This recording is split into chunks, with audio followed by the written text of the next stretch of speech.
जो है वो आता है किससे, एंजाइम से आता है, ठीक है, एंजाइम इनहिबिशन से आता है, ठीक है।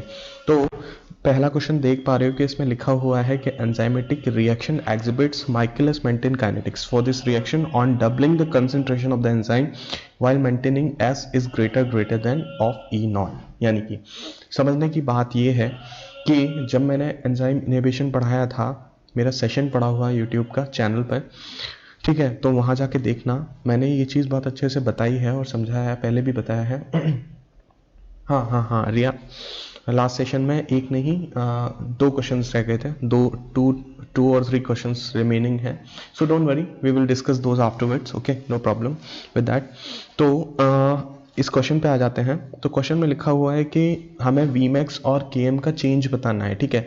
तो ऑब्वियसली सीधी सीधी बात ये है कि मैंने बताया था कि Km क्या होता है। कोई भी माइकलिस मेंटेन इक्वेशन जैसे हमारी होती है V is equal to Vmax S upon Km plus S, यही होती है माइकलिस मेंटेन इक्वेशन। सो मैंने बताया था कि माइकलिस मेंटेन इक्वेशन जो है उसमें Km को आप कभी भी माइकलिस मेंटेन कांस्टेंट नहीं बोलेंगे, because in general Michaelis Menten constant बोला जाता है, बट अगर आप Km की यूनिट्स को देखें तो it is same as substrate units. And also अगर हम माइकलिस मेंटेन इक्वेशन को बहुत अच्छे से अगर देखा जाए तो देखें कि Vmax और V वाले टर्म दो हैं, these are the velocity of the reaction also called as the rate of the reaction को डिनोट करते हैं, while S and Km are the substrate concentration. So never say that Michaelis Menten is a constant, because if you see the standard books like Claringer, Doron, कोई भी आप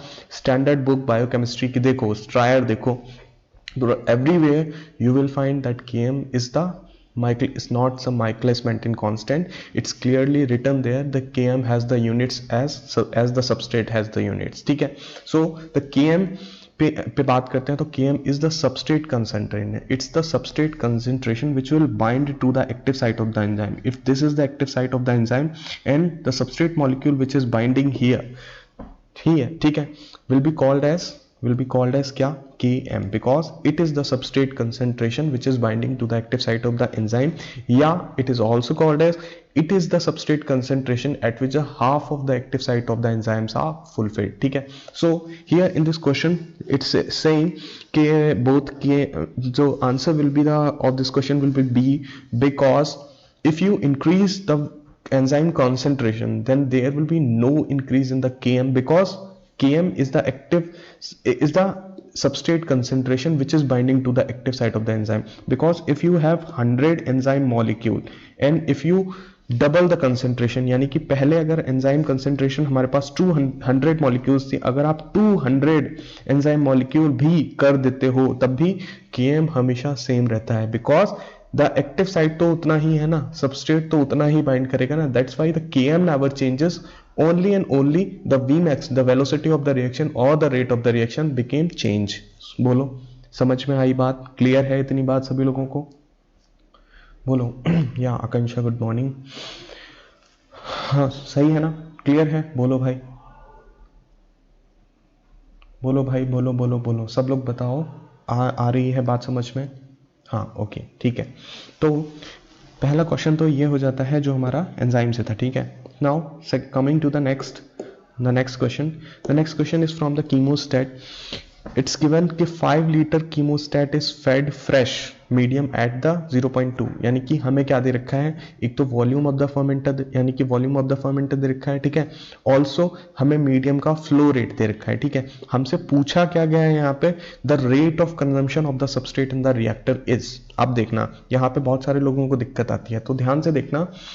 मैंने बताया था rate of substrate consumption की, मैंने equation बताई थी जो कुछ थी, rate of substrate consumption is equal to QS into X, ठीक है।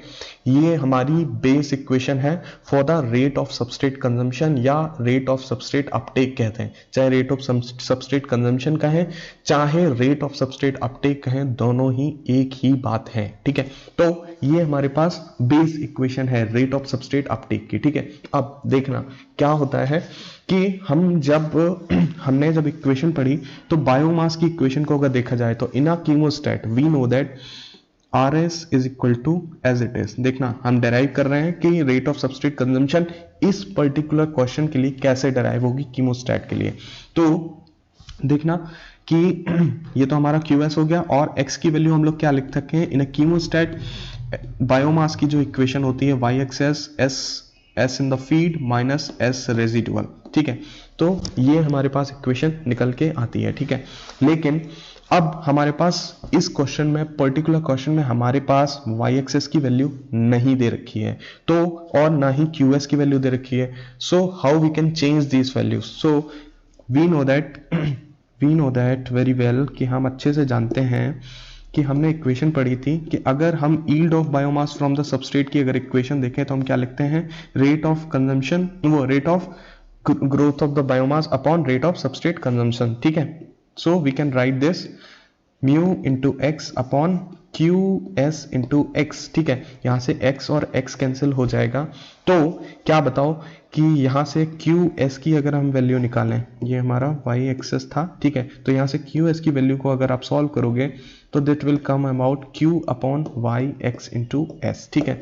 So put this value of QS here in this formula, then what you will get, see कि हम लोगों को क्या मिलता है। देखना ध्यान से सभी लोग, ठीक है। तो अगर हम इस QS की वैल्यू को यहाँ पे पुट कर दें तो let's see, we will get here mu upon YXS SF minus SR, ठीक है। So here YXS become cancel and the required formula which comes in the form of RS is equal to mu SF minus SR, ठीक है। So this will is the required equation. अब आप देखो ध्यान से कि आपके पास क्या क्या दे रखा है आपके पास। ऑल्सो वी नो दैट अभी भी हमारे पास दिक्कत क्या है कि हमारे पास म्यू की वैल्यू नहीं है, बट आप जानते हो बहुत अच्छे से, सभी लोगों ने पढ़ा है और मैंने पढ़ाया भी है अपने यूट्यूब लेक्चर्स में, that mu is equal to D at steady state. सब at steady state in a chemostat mu is equal to D see, ठीक है। So we can change this mu with D, ठीक है। And also we know that कि अगर हम यहाँ पे डी की वैल्यू पुट करेंगे तो डी की वैल्यू भी हमें डायरेक्टली नहीं दी गई है। वो क्या दे रखा है, डी का फॉर्मूला होता है D is equal to F upon B, that is flow rate upon volume, ठीक है। तो यहाँ पे हमें फ्लो रेट भी दे रखा है और वॉल्यूम भी दे रखा है, तो डायरेक्टली डी की वैल्यू को डी को पुट करते हैं और डी की वैल्यू को पुट करते हैं सेम। तो जब फॉर्मूला हमारे पास जो निकल के आएगा that will come like this, कुछ D upon V SF minus SR, ठीक है। आप वैल्यूज पुट कर लो और आंसर आ जाएगा RS का, रेट ऑफ सबस्ट्रेट कंजम्पशन का। तो D हमारे पास, D की वैल्यू कितनी है, सॉरी F की वैल्यू कितनी है, यहाँ पे F आएगा। तो हम लिख सकते हैं कि F की वैल्यू हमारे पास कितनी है 0.2, ठीक है। Volume of the fermenter is 5, outgoing stream में और सबस्ट्रेट कंसेंट्रेशन हमारे पास कितनी है 25 फीड में, और रेजिडुअल कितना है 2.5। नाउ प्लीज सॉल्व दिस, देखते हैं। देखो जरा सॉल्व करके बताओ कि क्या आंसर आएगा। बताओ सभी लोग सॉल्व करके मेरे को बताओ क्या आंसर निकल के आएगा।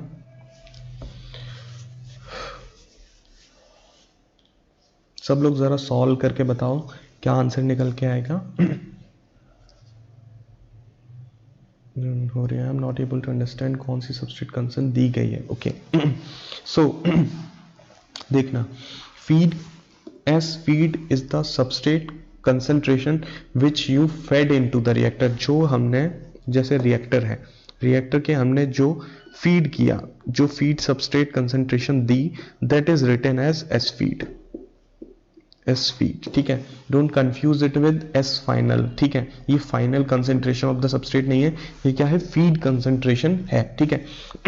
वहीं हम एस आर की बात करें तो S R is the residual substrate concentration that will remain in this reactor, यानी कि जो रिएक्टर के अंदर सारा का सारा सबस्ट्रेट पूरा कंज्यूम नहीं हो जाएगा। कुछ अगर स्टेडी स्टेट कंसेंट्रेशन रही, स्टेडी स्टेट वाली कंडीशन रही, तब तो हम ये कह देंगे कि हाँ सारा का सारा सबस्ट्रेट खत्म हो गया, ds/dt लिख सकते हैं हम लोग, ds/dt इज इक्वल टू 0, ठीक है। तब तो हम ये बात लिख सकते हैं। लेकिन अगर अनस्टेडी स्टेट की कंडीशन है रिएक्टर में, तो इन दैट केस हम मानते ही हैं कि कुछ ना कुछ रेजिडुअल सबस्ट्रेट बच गया। Residual substrate is the substrate concentration which remained after जो हमारा पहले सबस्ट्रेट कंसेंट्रेशन था 100 मान लो सबस्ट्रेट मॉलिक्यूल्स थे, अगर उनमें से 90 कन्वर्ट हो गए प्रोडक्ट में, तो रेजिडुअल कितना बचा? 10। ठीक है, ठीक है। So this is S residual. ठीक है, आया बात समझ में? बोलो भाई, एस आई और एस आर दोनों समझ में आया? Yes. An answer to this question will be equal to 0.9। ठीक है, 0.9 will be the correct answer। ठीक है, तो सभी लोगों को आई थिंक समझ में आया होगा। ठीक है, क्लियर है? बोलो भाई। S feed and S initial same हो सकता है, अगर बोला जाए तो यस सेम हो सकता है, कोई प्रॉब्लम नहीं है। ठीक है ना? एस इनिशियल और एस फीड दोनों ही अलग तब हो जाते हैं अगर आप बैच की बात करो। तो बैच में हम लोग क्या कर रहे हैं कि शुरू में सबस्ट्रेट को डाल देते हैं, तो that is called as the initial concentration. यहां पे हमने फीड क्यों बोला? Because we are feeding, continuously feeding the substrate, that's why we can not say it as initial concentration, we just say it that is S is the feed concentration which is continuously fed into the reactor. हाँ, अगर देखा जाए तो दोनों एक ही बातें हैं, चाहे इनिशियल कह दो चाहे फीड कह दो, दोनों एक ही बातें हैं। बट थोड़ा और मोर करेक्ट अगर लैंग्वेज में अगर बोलें तो बैच के रिएक्शन में तो एस इनिशियल एस फाइनल बोल दो, ठीक लगता है, because we are doing that reaction for the particular time period. Reactor के अंदर डाल दिया सबस्ट्रेट को, एंजाइम को, और उसके बाद कुछ टाइम पीरियड के बाद प्रोडक्ट को हार्वेस्ट किया। ठीक है, तो इनिशियल और फाइनल वाली जो बात है वो वहां ठीक है, लेकिन but in this continuous process वो यहाँ ठीक नहीं है। ठीक है, थोड़ा अटपटा सा लगता है। ठीक है, okay. So this was the question about the chemostat। ठीक है, तो रेट ऑफ सबस्ट्रेट कंजम्पशन की जो बेस इक्वेशन है वही मोस्ट इंपॉर्टेंट है। ये हमने सबके लिए पढ़ी हैं, ऐसी बेस इक्वेशंस हमने सबके लिए पढ़ी हैं। ठीक है ना? और कौन कौन सी बेस इक्वेशंस ऐसी हैं? अगर हम बायोमास की बात करें तो we can write this mu into X. वहीं हम अगर रेट ऑफ प्रोडक्ट फॉर्मेशन की बात करें तो that is we can write, वैसे ही हर प्रोडक्ट के लिए अगर बात करें तो we can write QP into X. ठीक है, as well as rate of substrate uptake की बात करें so we can write Q of S into X. And also for the in the mass transfer when we will study about the oxygen uptake, so rate of oxygen uptake is also equal to क्या लिखते हैं? Q of O2 into X। this is the uptake rate, OUR। मैंने class में भी बताया है कि this is oxygen uptake rate which will be this shows कि how much of the oxygen will be taken by the cells in the reactor। okay, so these are the base equations। अगर ये नहीं पता है तो कभी कुछ नहीं कर पाओगे। ठीक है, ये अच्छे से पता होनी चाहिए। एन एस इनके ही करस्पॉन्डिंग जो हमारी क्या है यील्ड की इक्वेशंस हैं वो भी कुछ इस तरीके की हैं। अगर रेट के टर्म्स में बात करें तो we can write RX upon RS। ठीक है, and for the YPS we can write RP upon RS। ठीक है, और अगर YPX की बात करें तो we can write RP upon RX। ठीक है, these are the rate equations. एंड इन सबको जो यहाँ पे लिखा हुआ है वही यहाँ पे है, so we can change the yields according to the formulas. Okay, बताओ भाई, क्लियर है सभी लोगों को? बोलो भाई, बोलो बोलो बोलो, जल्दी बोलो। समझ में आ रही है बातें? बोलो। ठीक है, okay. So this was from the chemostat. ये कीमोस्टेट से क्वेश्चन था।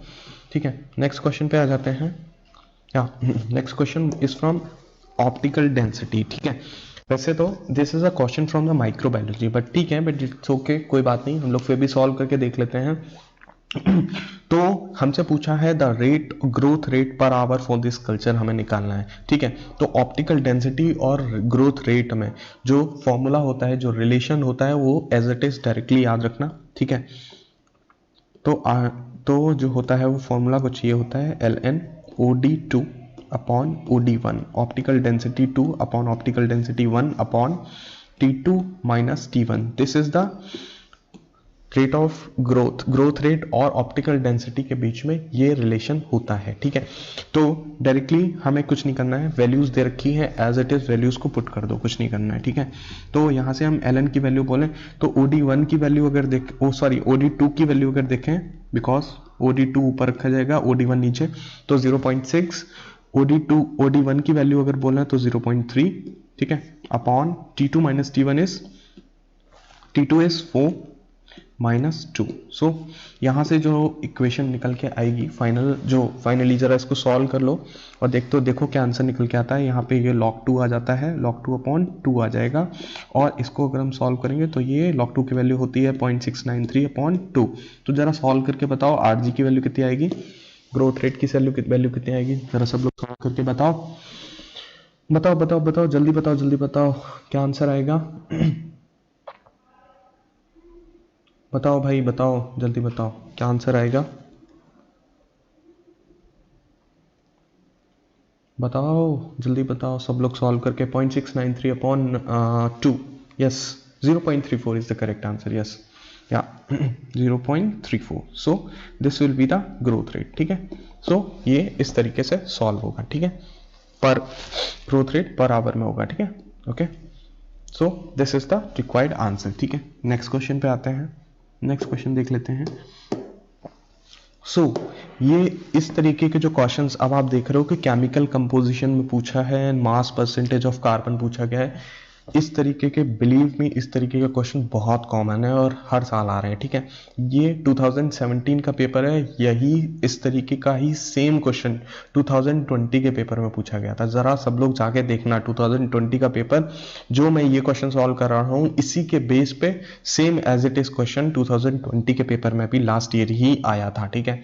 तो सब लोग देखना जाके, ठीक है, जरा देखना और देखना कि सॉल्व हो पाता है कि नहीं। बहुत आसान है, कुछ नहीं है, देखना जरा ध्यान से कि हमसे पूछा गया है कि chemical composition of protein in an organism is this, ठीक है, the mass percentage of carbon in the protein is. तो हमसे मास परसेंटेज ऑफ कार्बन पूछा गया है, तो सबसे पहले हम क्या करें कि हम पर्टिकुलर एलिमेंट्स का कॉन्ट्रीब्यूशन निकाल लें कि कितना, कौन सा एलिमेंट कितना कॉन्ट्रीब्यूट कर रहा है, कौन सा एलिमेंट कितना कंट्रीब्यूट कर रहा है हमारे प्रोटीन के अंदर। सो कैसे निकालेंगे कंट्रीब्यूशन ऑफ कार्बन की? अगर हम बात करें तो कार्बन के, हमारा इस फॉर्मूले को देखो जरा, कार्बन का कितना एटम है, एक है, और कार्बन का एटॉमिक नंबर कितना होता है, 12। So the contribution of the carbon is 12, ठीक है। वहीं अगर हम बात करें हाइड्रोजन की, तो हाइड्रोजन का नंबर ऑफ एटम कितना है, 1.5, and also the atomic number कितना होता है, 1। So the 1.5 is the contribution for the hydrogen, ठीक है। ऑक्सीजन की बात करें 0.3, ठीक है, 0.3 इंटू 0.3 इंटू कितना होता है, 16, ठीक है। 0.2 इंटू 16 इज इक्वल टू 4.8, ठीक है। नाइट्रोजन की बात करें तो we can write 0.3 into nitrogen का कितना होता है, 14, तो 4.2 विल बी यहाँ पे आएगा, ठीक है। So we can write 4.2। वहीं अगर हम सल्फर की बात करें, that is 0.004 is the number of atom and the atomic number is 32। So we can write 0.128, ठीक है। सो दिस इज द, ये हर एक एलिमेंट का क्या है कंट्रीब्यूशन है इस पर्टिकुलर प्रोटीन के अंदर, ठीक है। अब इसको, अगर इसका हम टोटल एटॉमिक वेट निकालें, अगर हम टोटल एटॉमिक वेट अगर निकाल लें, या टोटल वेट अगर निकाल लें, अगर हम इनको ग्राम में बोल रहे हैं तो यहां से अगर ये सारा सब कुछ ग्राम में है तो यहां से एटॉमिक हटा सकते हैं हम लोग। यहाँ पे टोटल वेट की बात कर लें अगर, कि टोटल वेट क्या होगा, तो डेट कम्स अराउंड, जरा सॉल्व करके सब लोग मेरे को ये बताओ कि टोटल वेट कितना होगा। 12 प्लस 1.5, 4.8, 4.2 और 0.128 को जरा सब लोग सॉल्व करो, टोटल मेरे को बताओ कि कितना आएगा। बताओ भाई, बताओ, जल्दी बताओ। हाँ, obviously the 53% will be the correct answer, but देखा जाए तो ये कुछ 22.628 के अराउंड निकल के आएगा, ठीक है। So this is the total weight, ठीक है, ओके। बट हमसे पूछा गया है कि इसका mass percentage of carbon, so we can for the mass percentage of carbon को अगर परसेंटेज ऑफ कार्बन को अगर हम सॉल्व करें, ठीक है, तो this is the total weight. तो वेट कितना होता है कार्बन का, atomic weight 12 upon total weight कितना है 22.628 into the protein and into 100 अगर आप जब करोगे तो इसको अगर आप सॉल्व करोगे तो दैट विल कम अराउंड 53% निकल के आएगा कुछ, ठीक है। So this is the mass percentage of carbon in the protein that will be present, ठीक है। ओके, क्लियर है, बोलो भाई यस। हाँ ठीक है भाई, सब लोगों को समझ में आ रही है बात। श्रद्धा आई विल टेक, ठीक है, because right now I am taking class in my paid batch, that's why I am not getting time, ठीक है। So don't worry, I will take lectures on the mass transfer and scale up, ठीक है। मुझे याद है अच्छे से कि मैंने क्या पढ़ाया है यूट्यूब लाइव में और क्या नहीं पढ़ाया है, so don't worry, I will take, ठीक है, ठीक है, डोंट वरी। फिलहाल ये बताओ, ये क्वेश्चन सभी को समझ में आ गया, बोलो भाई, बोलो बोलो बोलो, जल्दी बोलो, समझ में आ गया ना क्वेश्चन, क्लियर है? अरे कोई तो बताओ मैसेज करके, समझ में आ रही है ना बात? हाँ ओके, ठीक है, okay okay okay okay okay, चलो नेक्स्ट देखते हैं, नेक्स्ट क्वेश्चन देख लेते हैं कि क्या है। हाँ ये क्वेश्चन देखो, बहुत ही आसान सा है, बहुत आसान है, कुछ नहीं था, बहुत सारे लोग इस क्वेश्चन को छोड़ के आए थे, बहुत सारे लोग करके नहीं आए थे, जबकि बहुत आसान सा क्वेश्चन था। लोग क्या करते हैं क्वेश्चन में, क्या करता है एग्जामिनर की कहानी की तरीके से लिख देता है, इक्वेशंस लिख देता है आपको डराने धमकाने के लिए, ठीक है, डराने के लिए लिख देता ताकि आप क्वेश्चन देख के ही छोड़ दोगे। हमेशा जब कहानी वाले क्वेश्चन आए, कहानी वाले जब भी क्वेश्चन आ जाए, बड़ा सा क्वेश्चन लिखाओ, ऑलवेज फोकस ऑन कि लास्ट में ये देखा करो कि पूछा क्या गया है, ठीक है। सो अगर इस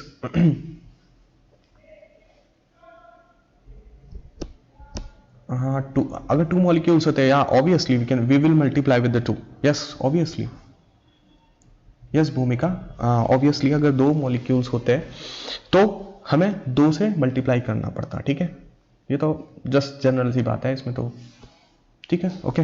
सो अगर इस क्वेश्चन की बात करें तो इसमें हमसे बोला गया है शुरू में कि हमसे बोल दिया गया है कि in a test tube model test this x is the biomass, r is the growth rate and k is the carrying capacity of the environment and the value of the starting biomass is k/100। दुनिया भर की कहानी लिखी है, ठीक है, लेकिन last में पूछा क्या है, which one of the following graph quantitatively represents the growth dynamics. तो ग्रोथ डायनेमिक्स का ग्राफ कैसा पढ़ा हमने, हम लोग जानते हैं बहुत अच्छे से, हमने बहुत अच्छे से पढ़ा भी होगा सबने अपने कि ये लैग होता है सॉरी, तो हमने बहुत अच्छे से पढ़ा हुआ है कि ये लैग होता है, ये लॉग होता है, ये स्टेशनरी होता है, स्टेशनरी, और ये क्या होता है, डेथ होता है, ठीक है। तो जब ग्रोथ डायनेमिक्स पूछी है तो obviously what will be the correct answer, A will be the correct answer, because ये दोनों इक्वेशन तो वैसे ही गलत हो जाती हैं, ये तो है ही नहीं, ठीक है। और अगर बात करें इस ग्राफ की तो वी सी कि इसमें कोई भी लैग फेस की बात नहीं करी गई, यहाँ पे लैग फेस की बात नहीं करी गई, तो इसलिए मोर करेक्ट की अगर हम बात करें तो वो कौन सा जाएगा, ए ऑप्शन जाएगा, ठीक है। बहुत सारे लोग इस क्वेश्चन को छोड़ के आए थे, क्या था इसमें, कुछ भी नहीं था, बहुत आसान सा था, बोलो आया समझ में, ठीक है ना।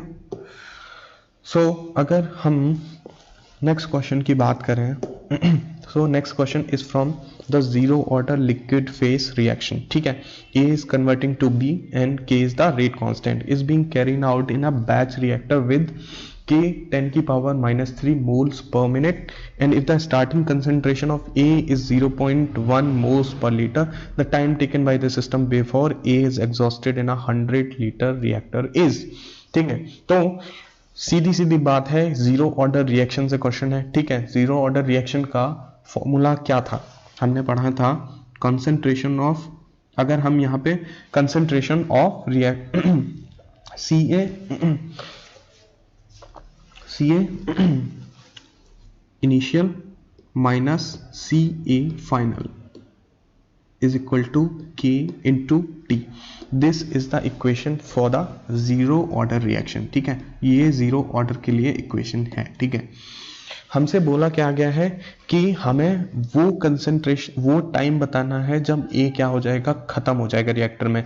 यानी कि अगर खत्म होने की बात करिए, that means we came to know that the CA final will become zero. यानी कि जो कंसंट्रेशन ऑफ A है वो क्या हो जाएगी, फाइनली जीरो हो जाएगी, बिकॉज A एग्जॉस्ट होने पे पूछा है. ठीक है, तो हमारे पास फाइनली जो इक्वेशन बनती है वो क्या बनेगी, फॉर्मूला क्या बनेगा, required formula K is equal to T. ठीक है, लेकिन टाइम की वैल्यू पूछी गई है, K हमें दिए गया है, CA की भी वैल्यू हमें दे रखी है, बट CA की वैल्यू हमें डायरेक्टली नहीं दे रखी है. देखो क्या दे रखा है, हमें A की वैल्यू, कंसंट्रेशन ऑफ A की वैल्यू अगर हम बोलें तो हमें डायरेक्टली नहीं दे रखी है. वो किस फॉर्म में दे रखी है, 0.1 मोल्स पर लीटर में दे रखी है. तो इसलिए जब भी क्वेश्चन सॉल्व करो हमेशा और हमेशा ये देख लेना कि कितने रिएक्टर में स्टार्टिंग कंसंट्रेशन सबस्ट्रेट की हो चाहे बायोमास की हो, कितनी स्टार्टिंग में दे रखी है और पूछी कितने वॉल्यूम में है. तो देख पा रहे हो यहाँ पर कि 0.1 मोल्स पर लीटर हमको दे रखा है. ठीक है, लेकिन पूछा कितने में है, 100 लीटर रिएक्टर में. तो क्या करें, मल्टीप्लाई कर दें, 0.1 moles per litre multiplied by कितना, 100 लीटर. ठीक है, तो यहां से क्या हो जाता है कि अगर यूनिट्स को देखा जाए तो ये लीटर और लीटर कैंसिल हो जाएगा, और यहां से CA की जो कंसंट्रेशन ऑफ A की वैल्यू है वो किसके टर्म्स में आएगी, मोल्स के टर्म्स में आएगी. तो यहां से कितने निकल के आएंगे, 10 मोल्स निकल के आएंगे. ठीक है, बिकॉज हमें टाइम जो है वो किस में निकालना है, मिनट्स में निकालना है, बिकॉज मिनट्स में बात करी गई तो we will talk about the minutes only. ठीक है, तो अब देखना कि इस CA 10 मोल्स जो हमारे पास निकल के आया, अब हम इसको क्या करते हैं, अपने फॉर्मूले में पुट करते हैं वैल्यूज को एज इट इज. तो देखना भाई ध्यान से कि कैसे होगा, तो देखना सब लोग ध्यान से, दिस इज 10 मोल्स. ठीक है, अपॉन अगर हम यहां से टाइम को कैलकुलेट करेंगे तो K नीचे आ जाएगा, और K की वैल्यू हमें देर कितनी रखी है, 10 की पावर 3 मोल्स पर मिनट दे रखा है हमें. ठीक है, 10 की पावर -3. ठीक है, 10 की पावर -3. तो यहां से हम T की वैल्यू कैलकुलेट करेंगे तो that will become around 10,000 minute निकल के आएगा, क्योंकि मोल्स और मोल्स भी क्या हो जाएगा, कैंसिल हो जाएगा. ठीक है, so the time taken will be, the required answer will be 10,000 minutes. Okay, बोलो भाई, क्लियर है, समझ में आई बात, या 10 की पावर 4 भी लिख सकते हैं, नो प्रॉब्लम, 10 की पावर 4 मिनट्स. तो बोलो भाई, क्लियर है, सभी लोगों को समझ में आया, सब लोग जरा मैसेज करके बताओ कि हाँ इतनी बात समझ में आ रही है, सभी लोगों के कर ले जाओगे इस तरीके के क्वेश्चंस. बोलो भाई, बोलो बोलो बोलो, जल्दी बोलो. बोलो भाई, सब लोग बताओ, हो जाएगा, क्लियर है, बोलो भाई, मैसेज करके बताओ जल्दी. Am I clear to everyone? या ओके, ठीक है, ओके, वेरी गुड. ठीक है, तो देखा हमने ये सब कुछ मैंने when it is not given like completely exhausted.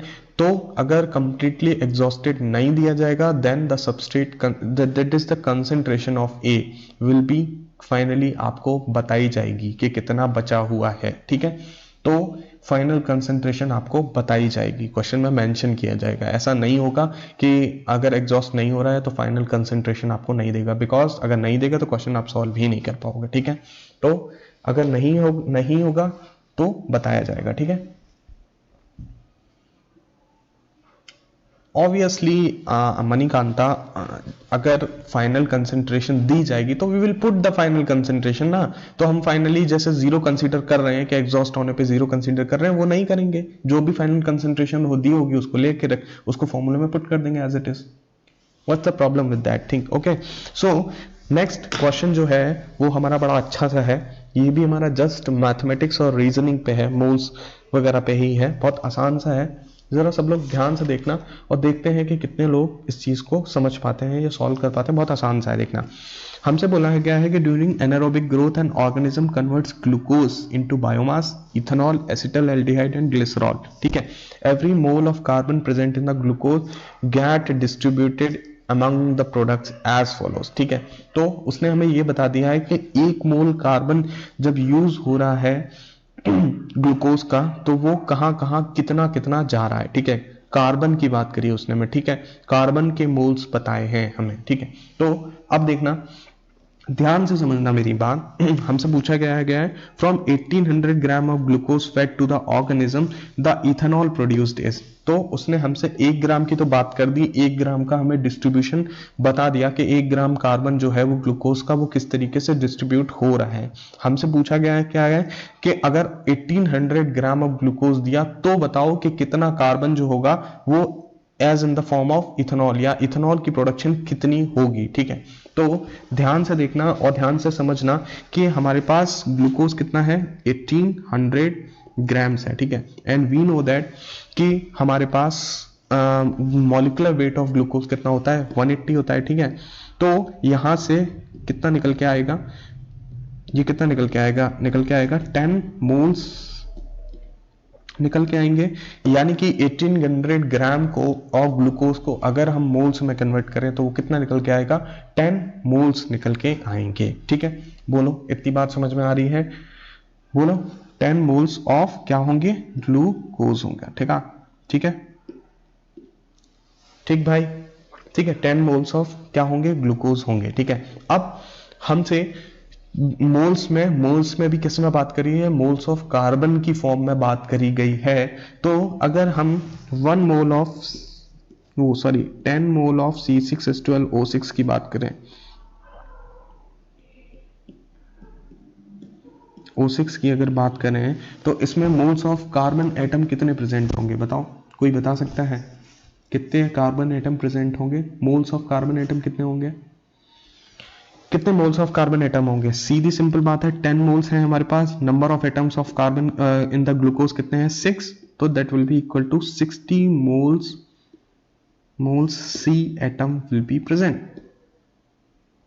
ठीक है, 60 mol of C atom present है हमारे। अगर हम 1800 ग्राम ऑफ ग्लूकोज को हमने किस में कन्वर्ट कर डाला, पहले मोल्स पे कन्वर्ट किया तो 10 मोल्स ऑफ ग्लूकोज निकल के आए, और उन 10 मोल्स ऑफ ग्लूकोज में कितना amount of carbon that will be present, that is will be equal to 60 moles निकल के आता है। ठीक है, अब देखना ध्यान से कि अगर हम एक कार्बन मोल ऑफ ग्लूकोज की बात करें, H12O6 की अगर बात करें, तो हमारा उससे कितनी इथेनॉल प्रोड्यूस हो रही है, यहां पे तुम देख पा रहे हो R इज द इथेनॉल ना, तो 0.25, यानी कि 1 मोल ऑफ कार्बन जब हमने यूज किया तो 0.25 मोल ऑफ इथेनॉल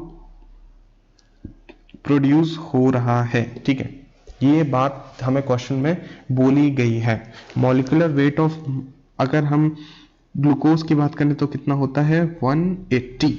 वहीं अगर मॉलिक्यूलर वेट ऑफ इथेनॉल की अगर बात करें तो कितना होता है, 46। ठीक है, तो अगर हमारे पास यहां पर कितना है, C6H12O6 है, और यहां पर क्या है हमारे पास, C2H5OH है। ठीक है, तो यहां पर आप देख पा रहे हो कि यहां पर 1 मोल ऑफ कार्बन में कितना, वो 1 मोल ऑफ ग्लूकोज में कितने कार्बन एटम है, 6 कार्बन एटम प्रेजेंट है। ठीक है, लेकिन वहीं अगर हम बात करें कि अगर इथेनॉल की अगर बात करें तो इथेनॉल में कितना है, 2, यहां पे कितने हैं, 6 कार्बन एटम है, और यहां पे कितने हैं, 2 कार्बन एटम्स हैं। तो in that case we have to balance this 2 carbon atom with this equal to, so that it becomes equal to the 6 carbon atoms of the glucose. तो बैलेंस करने के लिए क्या करें, 3 से मल्टीप्लाई करें, तो यहां पर भी कितना हो जाएगा, 6 कार्बन हो जाएगा। बोलो बात समझ में आ रही है? तो अगर 1 मोल कार्बन एटम कार्बन एटम अगर प्रोड्यूस कर रहा है हमारा कितना 0.25 मोल्स ऑफ इथेनॉल को अगर प्रोड्यूस कर रहा है, 0.25 कार्बन मोल्स ऑफ इथेनॉल को प्रोड्यूस कर रहा है, तो यहाँ पे भी क्या करेंगे 3 से मल्टीप्लाई करेंगे, बिकॉज हमें कार्बन को इक्वलेंट करना है, इधर भी ग्लूकोज की तरफ भी और इथेनॉल की तरफ भी। तो दैट विल कम, निकल के आएगा 0.75 मोल्स निकल के आएंगे। ठीक है, 0.75 मोल्स ऑफ इथेनॉल निकल के आएंगे। ठीक है, ठीक है, बोलो भाई क्लियर है, इतनी बात समझ में आ रही है? बोलो भाई क्लियर है? यहां तक किसी को कोई दिक्कत है? समझ में आ रहा है सब लोगों को? बहुत बहुत आसान से क्वेश्चन है, जस्ट यूनिटरी मेथड है। ठीक है, रीजनिंग है एक तरीके से। ठीक है, अब देखना, अब जरा ध्यान से देखना।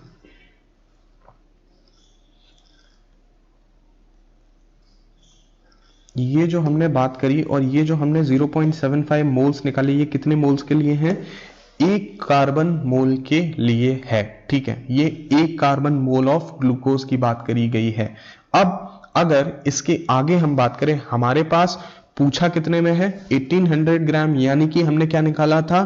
10 मोल, यानी कि 10 मोल ऑफ ग्लूकोज अगर हमारा है, तो अगर हम 10 मोल की बात करें, 10 मोल ग्लूकोज की बात करें, ग्लूकोज की अगर बात करें, तो ये हमारा कितना है? 1 कार्बन से 0.75, तो 10 से कितना हो जाएगा? 0.75 इंटू 10 मल्टीप्लाई करोगे तो दैट विल कम अराउंड 7.5। ठीक है, 7.5 moles of ethanol.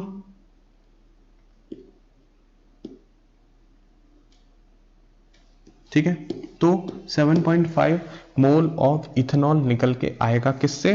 10 mole of glucose से।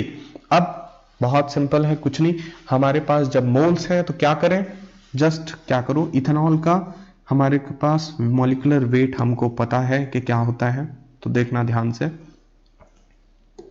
कि इथेनॉल का मॉलिक्यूलर वेट है 7.5। ठीक है, वो सॉरी 7.5 मोल्स ऑफ इथेनॉल है और मॉलिक्यूलर वेट कितना है? 46। तो this will give you the weight of क्या?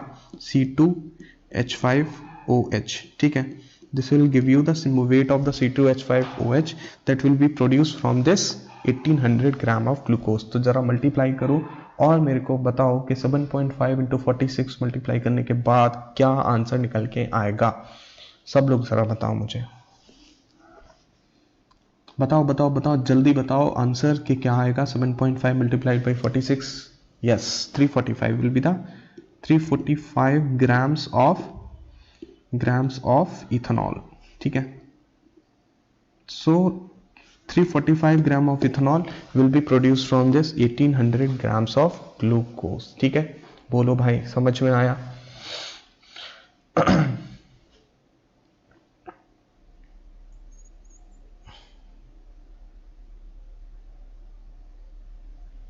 ठीक है भाई, बोलो समझ में आ रही है ना बात? Manikanta, you just drop this question in my, मतलब मेरे को आप पर्सनल मैसेज करना, मैं आपको वहां बताऊंगा। ठीक है, ओके, वहां बताऊंगा। ठीक है,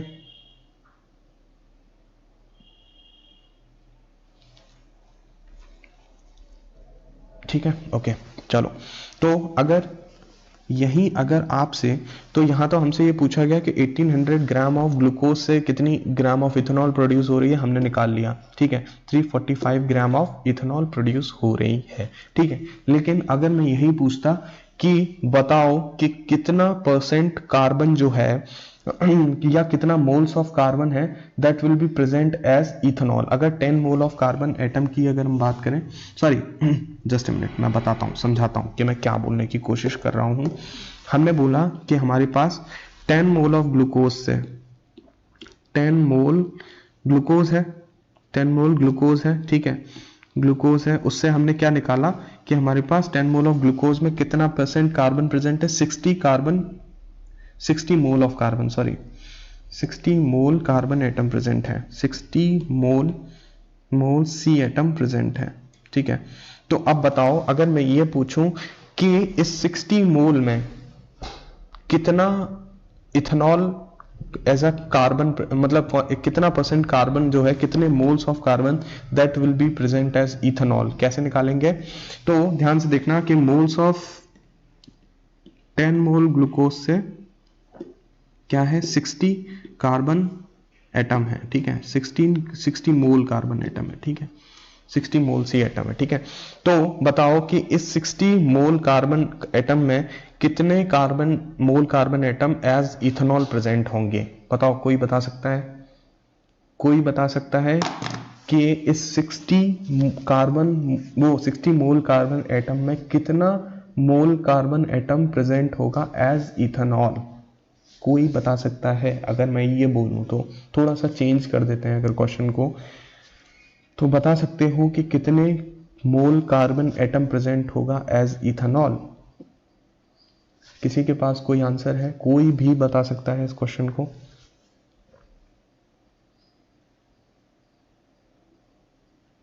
I am not asking in the percentage, I am just asking कि इस 60 मोल कार्बन एटम में कितना mole carbon atom as ethanol present होगा?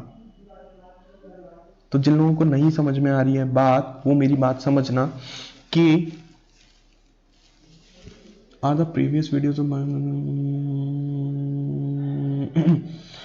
Suparna, the previous lecture which are present on our channel TLS online, so they are sufficient for the numerical portion, not for your theories, ठीक है। और मैंने उसमें theory जितनी पढ़ाने की कोशिश करी है, जितनी मैं पढ़ा सकता था उतनी मैंने पढ़ाई भी है, बिकॉज थ्योरी से क्वेश्चन कम आते हैं as compare to the numerical, because numerical का वेटेज अब बढ़ता जा रहा है। That's why I am just focusing on कि you just people focus on the numerical portion. मैं आपका न्यूमेरिकल पोर्शन इजी करना चाहता हूँ, थ्योरी तो सब पढ़ लोगे, ठीक है, थ्योरी तो सब पढ़ ही लेते हैं एनी हाउ, ठीक है। एंड थ्योरी भी मैंने पढ़ाई है, ऐसी बात नहीं है, अच्छा पढ़ाई है, थ्योरी भी मैंने उसमें बताई है, ठीक है। तो you just go through that lectures, okay. So अगर आप चाहो तो you can also join our paid batch class, ठीक है। मैं पेड बैच में अभी पढ़ा रहा हूँ, तो if you want to join you can join there, okay. So 45 नहीं, गलत है, गलत बात है, आप लोग गलत देख रहे हो आप। अगर मैं बोलूं कि अगर इसकी बात करो तो एक मोल कार्बन एटम हमें कितना वो दे रहा है? देखो ध्यान से देखना, मैं बताऊं, देखो कि मैं क्या पूछ रहा हूं। 1 मोल सी एटम हमें क्या दे रहा है? क्या दे रहा है? इथेनॉल कितनी प्रोड्यूस कर रहा है? 0.25 मोल सी एटम इन इथेनॉल, ठीक है, इथेनॉल में है, ठीक है। अगर मैंने ये पूछा कि अगर हमारे पास 10 मोल्स हैं या 60 मोल कार्बन एटम है, तो कितना mole carbon atom as ethanol present होगा? सीधी बात है। तो ठीक है, देखो अगर मैं ये पूछ रहा हूं कि 1 मोल में इतना है, तो 60 मोल में कितना? 60 मोल ऑफ सी एटम में कितने होंगे? बताओ भाई। 0.25 इंटू 60 अपॉन 1। जरा सॉल्व कर लो, देखो कितना आता है, देखो जरा। और अब तो बता दो कि कितना निकल के आएगा।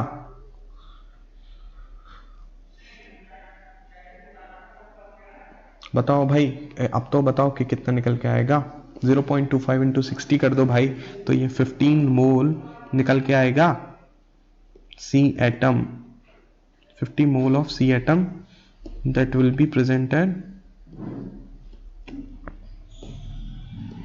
will be present as ethanol, ठीक है भाई। बोलो, आया समझ में? ठीक है, हाँ ठीक है, 15 आएगा आंसर। गुड। तो ऐसे सॉल्व करना है भाई, गलती मत किया करो, ठीक है। So this was it for today's session. So ये सब था आज के बारे में। तो आज के सेशन को हम यहीं ख़त्म करते हैं, ठीक है। और होपफुली 2017 के जो पेपर में जो क्वेश्चंस थे वो मैंने सारे सॉल्व करा दिए हैं। अगर कहीं कोई भी छूट गया हो, कोई भी बच गया हो, तो you just go through that, okay. ठीक है भाई, ठीक है। सो बाय बाय, मिलते हैं नेक्स्ट सेशन में। Thank you so much for being with me, take care all.